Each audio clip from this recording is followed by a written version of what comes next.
Olá, bem-vindos ao podcast Mulheres e a Arte.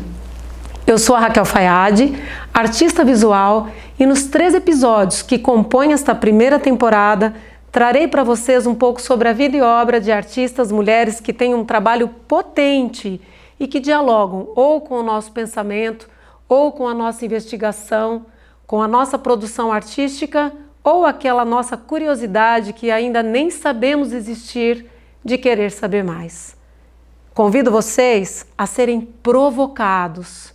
Estaremos em contato com mulheres artistas visuais e da literatura, como Ana Maria Maiolino, Frida Kahlo, Lígia Pape, Louise Bourgeois, Clarice Lispector, Simone de Beauvoir, Lígia Clark e Maria Martins. Neste 3º episódio, falaremos sobre as artistas plásticas Lígia Clark e Maria Martins. Eu não seguirei uma linha cronológica, mas um esboço do que permeia, percorre e relaciona pensamentos e produção destas artistas com a minha pesquisa. Eu espero que esta linha te encontre em algum momento e que você faça parte, junto comigo, junto com todas elas, deste desenho na história da arte brasileira. Lígia Clark, pintora e escultora, gradualmente trocou sua pintura pela experiência com objetos tridimensionais, como exemplo, a série Bichos, iniciada em 1960. Estes trabalhos da artista são muito conhecidos. O público era convidado a interagir com as placas de metal unidas por dobradiças, manipulando a obra, criando novas formas, explorando as diversas possibilidades.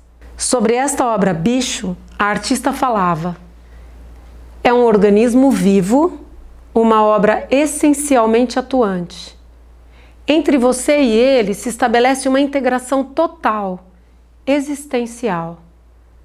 Na relação que se estabelece entre você e o bicho, não há passividade, nem sua, nem dele. A obra Casulo é de 1959. Feita de metal, era fixada na parede, numa composição que dobrava, saía do campo bidimensional e atravessava o espaço, tendo áreas internas e lacunas. Foi um trabalho anterior à série Bichos. Interessante como um trabalho vai trazendo outro. Como é potente este campo do pensamento processual e do fazer que se desdobra em outras séries.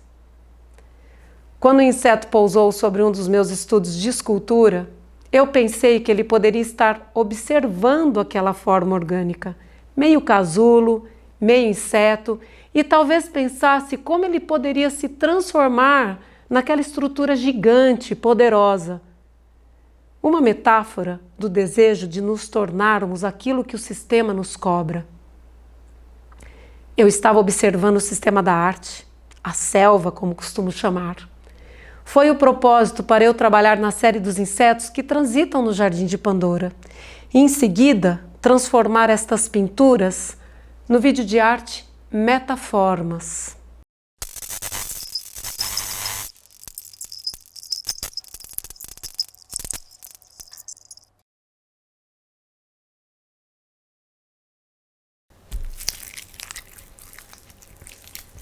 Eu apresento a transformação de uma primeira pintura, onde o inseto pousa sobre essa escultura, forma, e uma segunda pintura, onde esse inseto se metamorfoseou com este objeto.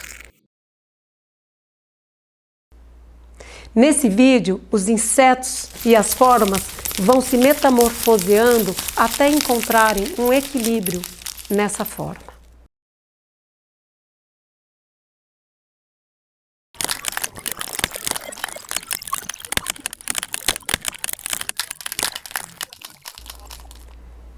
Lígia Clark morou em Paris de 1970 até 1976, período que se voltou, sobretudo, para experiências corporais em que os objetos relacionais estabeleciam relação entre os participantes. Tem dois momentos que eu considero importantes para a artista.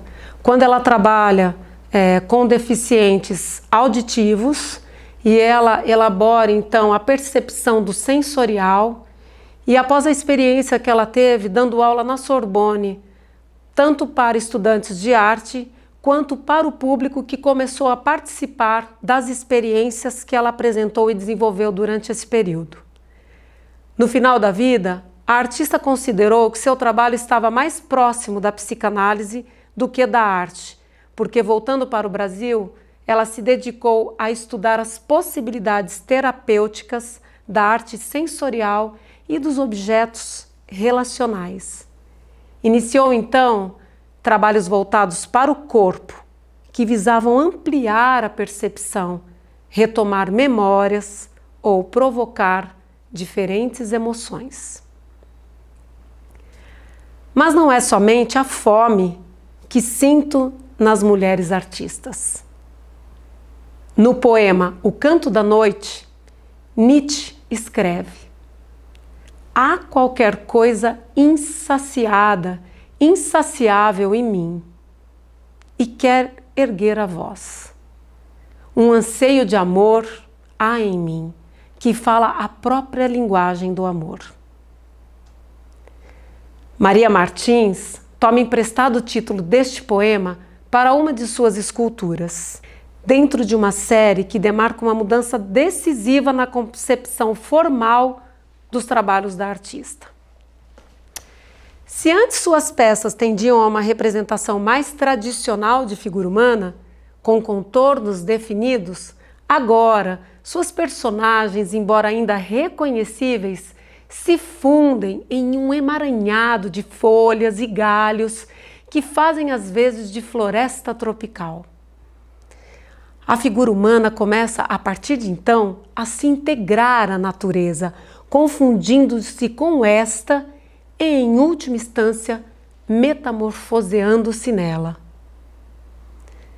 Em Liamas, vemos a própria figura feminina que tem seus membros convertidos em algo semelhante a galhos flexíveis ou cipós. Prometeus e Orfeus, que fogem ao tema da floresta, mas não à forma ali ensaiada, se confundem com o entorno emaranhado do qual fazem parte. Maria Martins nasceu em Campanha, Minas Gerais, em 1894, uma das mais influentes surrealistas no Brasil, às vezes chamada de Frida Kahlo brasileira. Foi escultora, desenhista, gravurista, pintora, escritora e musicista brasileira.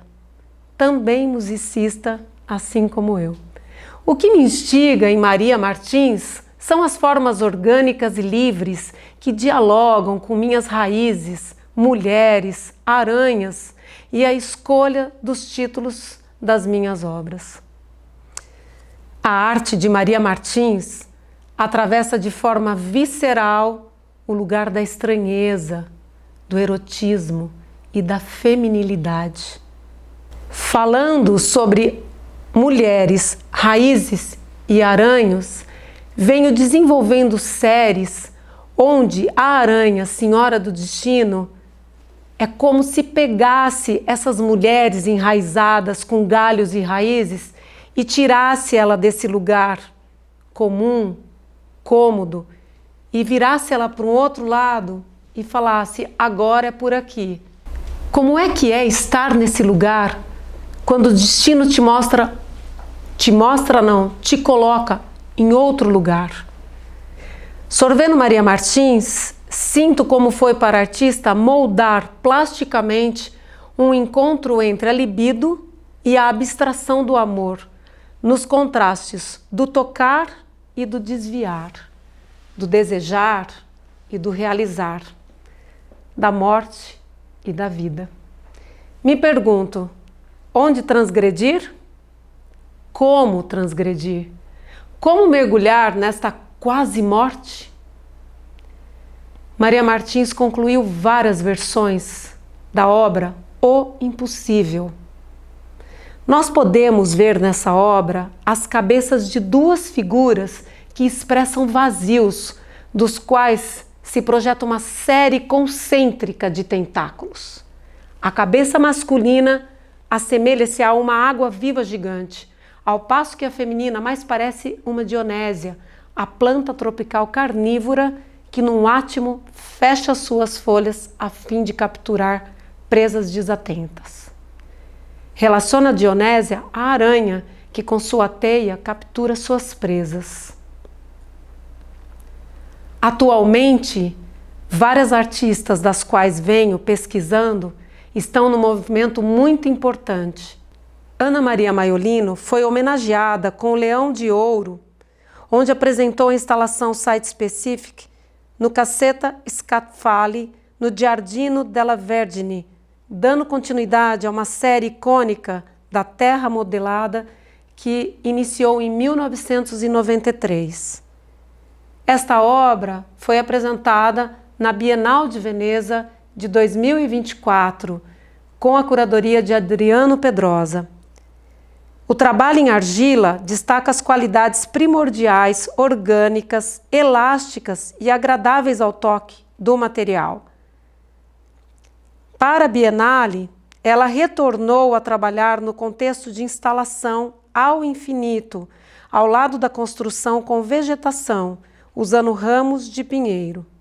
Essa instalação enfatiza o gesto manual e a repetição na modelagem persistente de numerosas esculturas pequenas, mantendo a obra como inacabada em progresso eterno.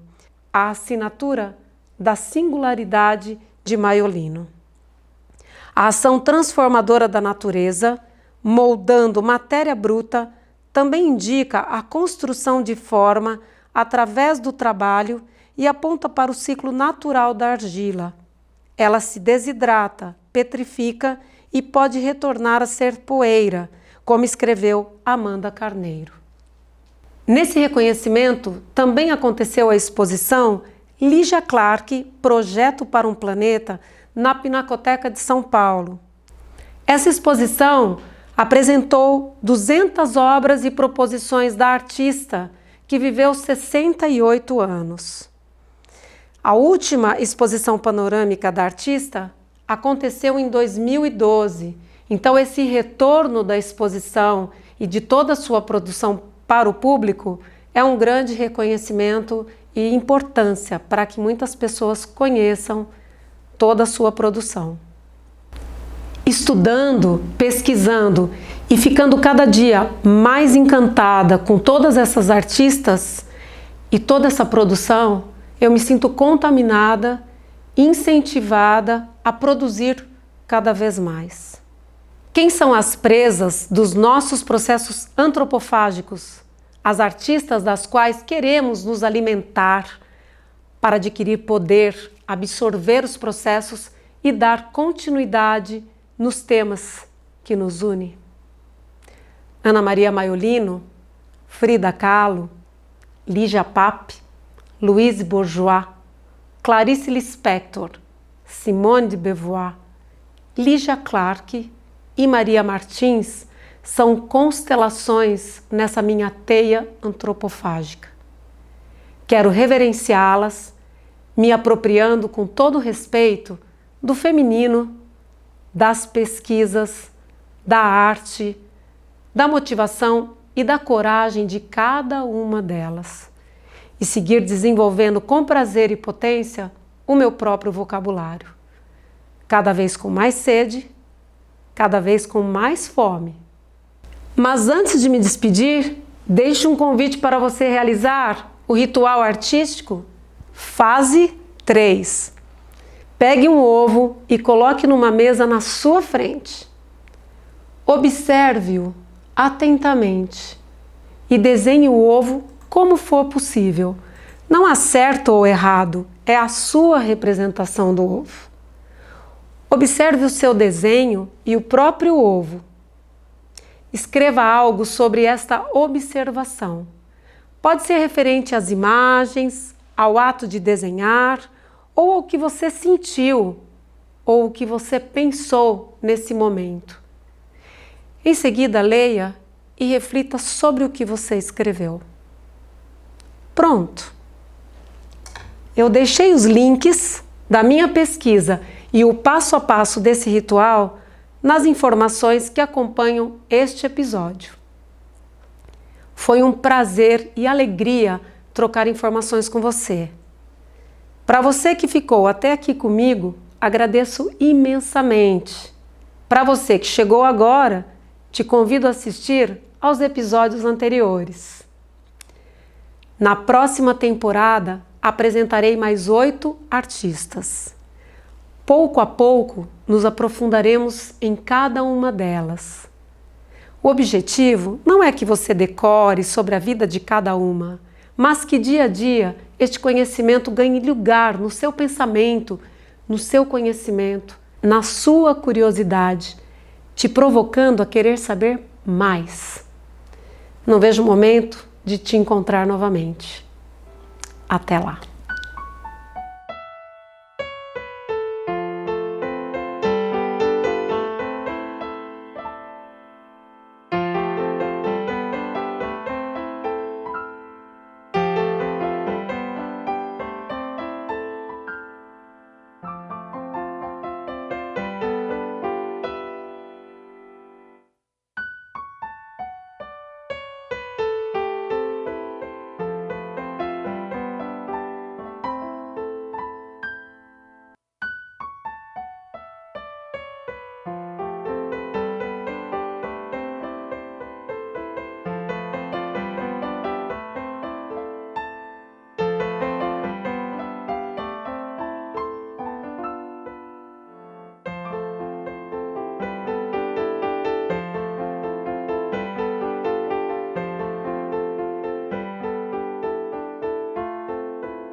O podcast Mulheres e a Arte explora e celebra a presença e contribuição das mulheres no campo das artes, apresentando fragmentos da história e destacando a produção feminina nas artes visuais e na literatura, ao abordar questões contemporâneas relacionadas à igualdade de gêneros e outros aspectos.